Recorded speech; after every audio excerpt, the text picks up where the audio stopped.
الحمد لله نحمده ونستعينه ونستغفره ونؤمن به ونتوكل عليه ونعوذ بالله من شرور أنفسنا ومن سيئات أعمالنا من يهده الله فلا مضل له ومن يضلله فلا هادي له وأشهد أن لا إله إلا الله وحده لا شريك له وأشهد أن محمدا عبده ورسوله قال الله تبارك وتعالى في القرآن المجيد وأقيموا الصلاة ولا تكونوا من المشركين وقال تعالى والذين يكنزون الذهب والفضة ولا ينفقونها في سبيل الله فبشرهم بعذاب أليم۔ میرے محترم بزرگوں اور عزیز نوجوانوں، ارکان اسلام 5 چیزوں پر ہے۔ نمبر 1، زبان سے گواہی دینا، یعنی کلمہ طیبہ کا پڑھنا، لا الہ الا اللہ محمد الرسول اللہ کا اقرار کرنا۔ نمبر 2، نماز قائم کرنا، اور نمبر 3، زکوٰۃ دینا۔ نمبر 4، حج کرنا۔ نمبر 5، رمضان المبارک کے روزے رکھنا۔ جو آیات آپ حضرات کے سامنے تلاوت کی گئی ہے وہ زکوٰۃ کے تعلق سے ہے، جو اسلام کا تیسرا رکن ہے اور اہم رکن ہے۔ اللہ تبارک و تعالیٰ نے قرآن کریم میں 70 سے زیادہ مقامات پر نماز کا اور زکوٰۃ کا ایک جگہ تذکرہ کیا۔ اس سے معلوم ہوتا ہے کہ نماز اور زکوٰۃ کا درجہ قریب قریب ہے، کہ جس طریقے سے تمام عاقل بالغ مسلمان مرد و عورت پر نماز پڑھنا فرض ہے، اسی طرح ہر اس شخص پر جو صاحب نصاب ہے، جس کے پاس مال و دولت ہے، اس کو اپنے مال کی زکوٰۃ نکالنا اس پر فرض اور واجب ہے۔ اسی لیے تو اللہ تبارک و تعالی جگہ جگہ ارشاد فرماتے وَأَقِيمُوا الصَّلَاةَ وَآتُوا الزَّكَاةَ، نماز قائم کرو اور زکوٰۃ ادا کرو۔ کتنی جگہ اسی طرح ارشاد فرمائے کہ 70 سے زیادہ مقامات پر نماز کا اور زکوٰۃ کا ایک جگہ ذکر۔ اور پھر حدیث رسول صلی اللہ علیہ وسلم میں بھی زکوٰۃ کی اہمیت، فرضیت اور اس کے نہ دینے پر عذابات کا تذکرہ آپ صلی اللہ علیہ وسلم نے بھی حدیث میں کیا ہے، اور اللہ تبارک و تعالیٰ نے قرآن کریم میں بھی ارشاد فرمایا۔ جو حضرات اپنے مال کی زکوٰۃ ادا کرتے ہیں، گویا وہ اپنے مال کو پاک اور صاف کر لیتے ہیں، اور جو اپنے مال کی زکوٰۃ ادا نہیں کرتے یا کرتے ہیں اندازے سے کرتے ہیں، زکوٰۃ ادا کرتے ہیں اندازے سے زکوٰۃ ادا کرتے ہیں۔ اندازے سے زکوٰۃ کرنے کا مطلب یہ ہے کہ کچھ ہو سکتا ہے کمی کوتاہی ہو جائے، یعنی ایسا ہو سکتا ہے کہ آپ نے اپنے پورے مال کی زکوٰۃ ادا نہ کی ہو، اور جتنے مال کی زکوٰۃ بچی ہے وہ مال آپ کے پورے مال کو خراب کر دیتا کہ اپنے مال کی زکوٰۃ ادا کرو تو اندازے سے ادا نہ کرو، بلکہ پورے مال کی زکوٰۃ پورا صحیح حساب لگا کر اس کے مال کی زکوٰۃ ادا کرو۔ تو اندازے سے زکوٰۃ ادا کرنا یہ غلط ہے۔ اپنے مال کی زکوٰۃ ادا کریں تو حساب لگا کر کے زکوٰۃ ادا کریں۔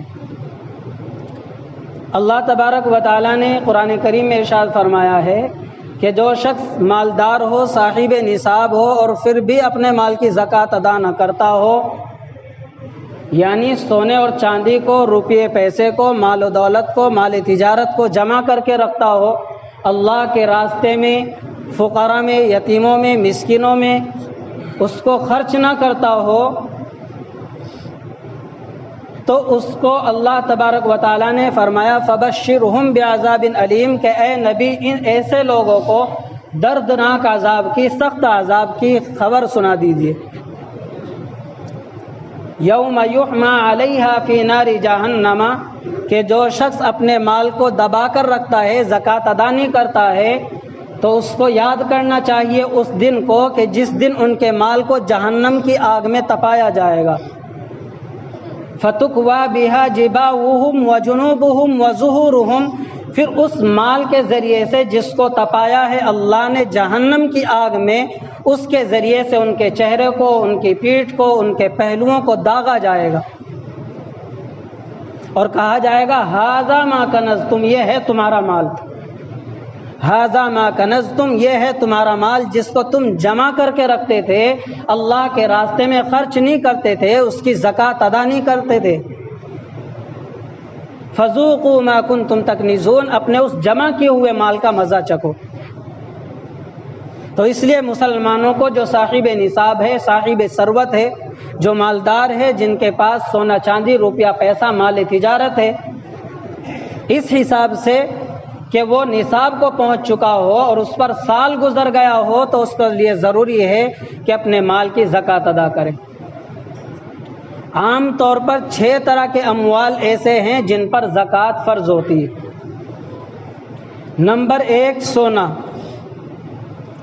یعنی کسی شخص کے پاس چاندی بھی نہیں ہے، کسی کے پاس روپیہ پیسہ بھی نہیں ہے، مال تجارت بھی نہیں ہے، سونا ہے۔ اب یہ دیکھا جائے گا کہ سونا کتنا ہے۔ اگر اس کے پاس سونا 7.5 تولہ ہے، 7.5 تولہ بولے آج کے زمانے میں 87 گرام 480 ملی گرام جس کے پاس سونا ہوگا تو وہ صاحب، لیکن اس کے پاس کچھ اور مال نہیں ہے، چاندی نہیں ہے، روپیہ پیسہ نہیں ہے، صرف سونا ہے۔ سونا ہے 5 تولہ ہے تو اس پر زکوٰۃ فرض نہیں ہوگی۔ اگر صرف سونا ہے، ذرا دھیان سے سنیں، اگر صرف سونا ہے، چاندی بھی نہیں ہے، مال و دولت یعنی روپیہ پیسہ بھی نہیں ہے، مال تجارت بھی نہیں ہے، صرف سونا ہے، تو سونے کا نصاب دیکھا جائے گا کہ کیا 7.5 تولہ سونا ہے، یعنی 87 گرام 480 ملی گرام سونا ہوگا تو اس پر زکوٰۃ فرض ہوگی۔ نمبر 1۔ نمبر 2، اس کے پاس سونا نہیں ہے، چاندی ہے، سونا نہیں ہے، روپیہ پیسہ نہیں ہے، مال تجارت نہیں ہے، صرف چاندی ہے، تو چاندی کا نصاب دیکھا جائے گا کہ 52.5 تولہ چاندی ہے کیا، یعنی 612 گرام 360 ملی گرام جس کے پاس چاندی ہوگی وہ صاحب نصاب ہے چاندی کے حساب سے، تو وہ زکوٰۃ ادا کرے گا۔ یعنی اس کے پاس سونا بھی نہیں ہے، روپیہ پیسے بھی نہیں ہے، مال تجارت بھی نہیں ہے، صرف چاندی ہے۔ یہ چاندی کا نصاب بتایا جا رہا ہے کہ 52.5 تولہ چاندی ہے، 612 گرام 360 ملی گرام چاندی ہے، تو اس پر زکوٰۃ فرض ہوگی۔ 2 ہو گئے، سونا اور چاندی۔ نمبر 3، روپیہ پیسہ، کہ کسی کے پاس روپیہ پیسہ ہے۔ نمبر 4، مال تجارت ہے۔ اب روپیہ پیسہ کتنا ہوگا، مال تجارت کتنا ہوگا کہ اس پر زکوٰۃ فرض ہوگی، کہ جس روپیے اور پیسے سے، جس مال تجارت سے وہ 52.5 تولہ چاندی خرید سکتا ہو، اتنا روپیہ پیسہ ہے تو ایسے شخص پر زکوٰۃ فرض ہے۔ 4 ہو گئے، سونا، چاندی، روپیہ پیسہ اور مال تجارت۔ روپیہ پیسہ، سونا اور چاندی پر ہم زکوٰۃ سمجھتے ہیں کہ زکوٰۃ ہے۔ مال تجارت ایسی چیز ہے کہ اس پر سمجھتے ہیں کہ اس پر زکوٰۃ نہیں ہے۔ اب مال تجارت کسی دکان میں ہو، بیچنے، خریدنے اور بیچنے کا جو سامان ہے اس کو مال تجارت کہا جاتا ہے۔ کوئی کپڑا خریدتا ہے، کوئی بیچتا ہے، اور کپڑے وغیرہ کی دکان یا کتابوں کی دکان، یہ ایسی چیزیں ہیں کہ وہ خرید و فروخت کی چیزیں ہیں، تو ان کی مالیت دیکھی جائے گی ہر سال، اور ہر سال اپنے پوری دکان کی مال کا زکوٰۃ نکالا جائے گا حساب لگا کر۔ اور یاد رکھیں کہ زکوٰۃ اس حساب سے نکالیں گے جس ریٹ سے آپ اس کو سیل کرتے ہیں، بیچتے ہیں۔ کوسٹ پرائز پر زکوٰۃ نہیں ہوگی۔ اگر مال آپ مارکیٹ سے 5 روپے کا خرید کے لائے ہیں اور بیچتے ہیں 7 روپے کا، تو 7 روپے کے حساب سے زکوٰۃ ادا کریں گے، 5 روپے کے حساب سے زکوٰۃ ادا نہیں کریں گے۔ تو سیل پرائز پر زکوٰۃ ہوگی، کوسٹ پرائز پر زکوٰۃ نہیں ہوگی، اس لیے مال تجارت پر بھی زکوٰۃ فرض ہے۔ اگر کوئی شخص قرض دار ہو، یعنی کسی کے اوپر قرضہ ہو، اب وہ یہ معلوم کرتا ہے کہ میں قرض دار ہوں، میں کیا زکوٰۃ ادا کروں گا؟ اگر اس کے پاس اتنا مال و دولت ہے کہ وہ قرض چکانے کے بعد بھی صاحب نصاب ہے تو اس پر زکوٰۃ فرض ہے۔ مثال کے طور پر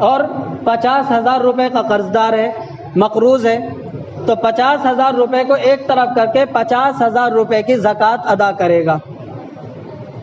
اگر کسی شخص کے پاس کچھ سونا ہے، کچھ چاندی ہے، کچھ روپیہ پیسہ ہے اور کچھ مال تجارت ہے، یعنی 10,000 روپے کا سونا، 10,000 روپے کی چاندی ہے، 10,000 روپے اس کے پاس کیش ہے یا اکاؤنٹ میں ہے، اور 10,000 روپے کا مال تجارت ہے، ٹوٹل کتنا ہوا؟ 40,000۔ تو اب 40,000 کے ٹوٹل پر زکوٰۃ ادا کرے گا، 40واں حصہ یعنی 2.5%، جتنا بھی ہوتا ہو۔ اب یہ نہیں دیکھا جائے گا کہ 7.5 تولے سونے پر زکوٰۃ فرض ہوگی، 52.5 تولے چاندی پر زکوٰۃ فرض ہوگی، اب یہ نہیں دیکھا جائے گا، بلکہ ہر ایک مال اکٹھا کیا جائے گا اور پھر مارکیٹ سے اس کا ریٹ نکالا جائے گا کہ سونا ہے کتنے کا ہو رہا ہے؟ 10,000 روپے کا، میرے پاس کچھ چاندی ہے کتنے کی ہو رہی؟ 10,000 روپے کی، اور کچھ کیش رقم ہے یا اکاؤنٹ میں ہے، ڈپوزٹ میں، تو 30,000 روپے، اور کچھ مال تجارت ہے 40,000 روپے، تو 40,000 ٹوٹل کر کے اب اس کا 2.5%، 40واں حصہ اللہ کے راستے میں نکالا جائے گا۔ اگر کسی کے پاس کسی کا قرضہ ہو، اب وہ چاہتا ہے کہ میرا قرض ہے اس کے پاس، اب یہ ایسا شخص ہے کہ یہ زکوٰۃ کا خود صاحب زکوٰۃ ہو گیا، یعنی وہ زکوٰۃ لے سکتا ہے، یعنی وہ آپ کا قرض ادا نہیں کر سکتا، تو آپ کے جو اس پر روپیے پیسے ہیں، آپ کا جو قرض ہے، آپ یہ چاہتے ہیں کہ میں اس کو زکوٰۃ میں دے دوں، کیا دے سکتے ہیں؟ مثال کے طور پر ایک شخص کے پاس آپ کے 500 روپے ادھار ہے، تو آپ ایسا کریں کہ اس کو 500 روپے اپنی جیب سے دے دے اور یہ کر کے زکوٰۃ ادا کر دے کہ یہ میں آپ کو زکوٰۃ ادا کر رہا ہوں، اس لیے کہ وہ زکوٰۃ کا مستحق ہے، اور پھر اس سے کہے کہ میں نے جو آپ کو زکوٰۃ میں روپے پیسے دیے ہیں، میرے آپ کے اوپر جو 500 روپے ہے، اب آپ وہ قرضہ ادا کر دیں، تو اس طریقے سے اس کا قرضہ بھی ادا ہو جائے گا، آپ کی زکوٰۃ ادا ہو جائے گی۔ ایک مسئلہ یہ آتا ہے کہ کرائے کے مکان پر کیا زکوٰۃ فرض ہے؟ جو مکان اور دکان آپ نے کرائے پر دے رکھی ہو، اس سے جو آمدنی آتی ہے اس پر زکوٰۃ فرض ہوگی، دکان پر اور مکان پر زکوٰۃ فرض نہیں ہوگی، جو آپ نے کرائے پر دے رکھا ہو اس کی آمدنی پر زکوٰۃ ہوگی۔ ہاں، رہنے کے مکان پر، استعمال کے کپڑے پر اور اسی طرح برتنوں پر، ان پر زکوٰۃ نہیں ہوگی۔ برتنوں میں کوئی چیز ایسی ہے جو سونے چاندی کی ہے، پھر اس پر زکوٰۃ فرض ہوگی۔ ایسی زمین جو آپ نے خریدی ہے اس نیت سے کہ میں اس زمین کو بیچوں گا، یعنی آپ پلاٹنگ کرتے ہیں، پلاٹ خریدا ہے اس نیت سے کہ میں اس کو بیچوں گا، تو اس پر زکوٰۃ فرض ہوگی، اور اس پر بھی زکوٰۃ فرض ہوگی جو آج کا ریٹ ہے، جس ریٹ سے آپ نے زمین خریدی تھی بیچنے کی نیت سے، اس پر زکوٰۃ فرض نہیں ہوگی، بلکہ آج کی موجودہ رقم، یہ پلاٹ، یہ زمین کتنے کی ہے، اس پر زکوٰۃ فرض ہوگی۔ اسی طریقے سے ایک مسئلہ آتا ہے کہ زکوٰۃ کس کو دیں۔ یاد رکھیں کہ زکوٰۃ ہر ایسے شخص کو دینا جائز ہے جو صاحب نصاب نہ ہو۔ زکوٰۃ دینے میں ہمیں چاہیے کہ اولاً ہم اپنے رشتہ داروں کو دیکھیں کہ ہمارے رشتہ داروں میں ہمارا بھائی، ہماری بہن، ہماری پھوپھو، ہماری خالہ، ہمارا ماموں، ہماری مامی، یعنی ہمارے رشتہ داروں میں کوئی ایسا ہے جو غریب ہے، نادار ہے، مفلس ہے، تو سب سے پہلے رشتہ داروں کو دیکھا جائے گا، اگر وہ غریب ہیں تو ان کو اپنے مال کی زکوٰۃ ادا کریں۔ دوسرے نمبر پر مدارس کے طلباء جو اپنا خرچ برداشت نہیں کر سکتے، ایسے مدارس جہاں مطبخ چلتا ہو، جہاں غریب بچے پڑھتے ہوں، ایسے مدارس میں آپ اپنی زکوٰۃ ادا کر سکتے ہیں۔ ہاں، مدارس والے اس زکوٰۃ کے پیسے سے مدارس کی تعمیر میں نہیں لگا سکتے، مدارس کی تعمیر میں زکوٰۃ کا پیسہ نہیں لگ سکتا، مسجد کی تعمیر میں زکوٰۃ کا پیسہ نہیں لگ سکتا، مسجد کے امام کو زکوٰۃ کا پیسہ نہیں دے سکتے، مسجد کے مؤذن کو زکوٰۃ کا پیسہ نہیں دے سکتے، مدارس کے وہ ملازمین، مدرسین زکوٰۃ کا پیسہ نہیں دے سکتے۔ ہاں، دوسرے جو روپے پیسے ہیں، مالی امداد ہے، ان سے ان کی مدد کی جا سکتی ہے۔ مسجد کا جو امام ہے اگر وہ غریب ہے، مفلس ہے، مسجد کا جو مؤذن ہے غریب ہے، مفلس ہے، تو اس کو آپ الگ سے زکوٰۃ دے سکتے ہیں، لیکن امامت میں اس کو زکوٰۃ نہیں دے سکتے، مؤذن گری میں اس کو زکوٰۃ نہیں دے سکتے۔ البتہ زکوٰۃ لینا امام کے مرتبے کے خلاف ہے۔ عوام کو چاہیے کہ وہ محتاج اور ضرورت مند امام کو زکوٰۃ نہ دے، بلکہ اپنے امام کی خدمت امداد کے طور پر اپنی حلال کمائی سے کریں۔ اللہ تبارک و تعالیٰ کہنے سننے سے زیادہ عمل کی توفیق عطا فرمائے۔ وما توفیق الا باللہ۔